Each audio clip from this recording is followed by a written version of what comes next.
See about salaries. Now, salaries is going to be a very important topic for you, considering the fact that it is always important at this level. And two, there are some very important changes have taken place in the financial year 9-10. Now, as you are all aware of, salary income will be chargeable tax as per 15A, 15B and 15C on the basis of due or receipt basis, whichever occurs earlier. Whereas the arrears of salary will be taxed on receipt basis if it is not earlier taxed on due basis. Apart from it, there is a requirement to have an employer-employee relationship to come under salaries.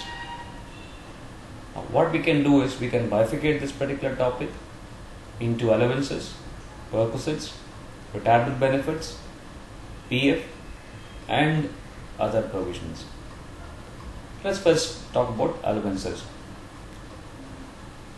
In the last 1 or 2 days left, there is no requirement to go through all the allowances. You can focus on the following allowances. One is house rent allowance, very popular in the exam. Children's education allowance, children's hostel allowance, transport allowance, and travelling or conveyance allowance. So when it comes to the question of house rent allowance, exemption is going to be based on salary, rent, and HRA. When it comes to the question of children's education allowance or children's hostel allowance, simply based on the number of children that employers got, it's got nothing to do with the actual spending on child's education. As far as transport allowance is concerned, again, you don't have to spend on going from office to back or vice versa. Okay, that's also going to be irrespective of actual expenditure. Whereas the last allowance, travelling conveyance, is based on how much you spend the travelling and conveyance for official purposes. Let's first focus on house rent allowance. Now, the house rent allowance exemption is going to be based on in which place you are going to pay the rent. If it is at 4 metros, then the amount exempt from tax is going to be least of 1, 50% of salary, 2, HRA actual receipt, and 3, rent paid in excess of 10% of salary, which can be calculated as rent paid minus 10% of salary. The only change for other places is 50% is going to become 40%. Therefore, what you need to focus upon here, what is the meaning of salary? I don't want you to give a separate definition of salary for each and every provision. Towards the end of this video, we'll discuss about how to remember salary for various provisions. But there are other key points which you need to take into account are 1.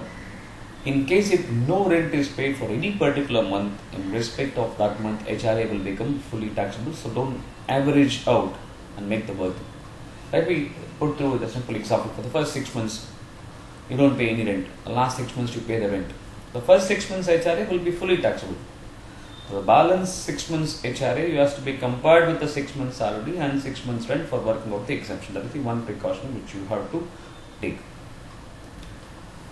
So as regards the children's education allowance or children's hostel allowance, the amount exempt from tax is going to be 100 rupees per month per child, subject to a maximum of 2 children. For hostel allowance, the 100 is going to become 300.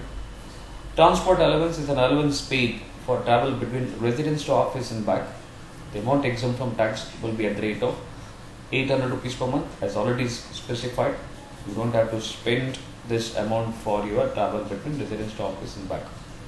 And the last important allowance is travelling and conveyance allowance will be exempt from tax to the extent you spend on official purposes. So in those allowances where the exemption is per month, be careful if the problem gives you a problem on retirement. If the employee say retires on 31st of December, that 100 rupees or 300 or 800 should be worked out only for 9 months. So the other parts of the salary like perquisites we discuss in the next video. Thank you.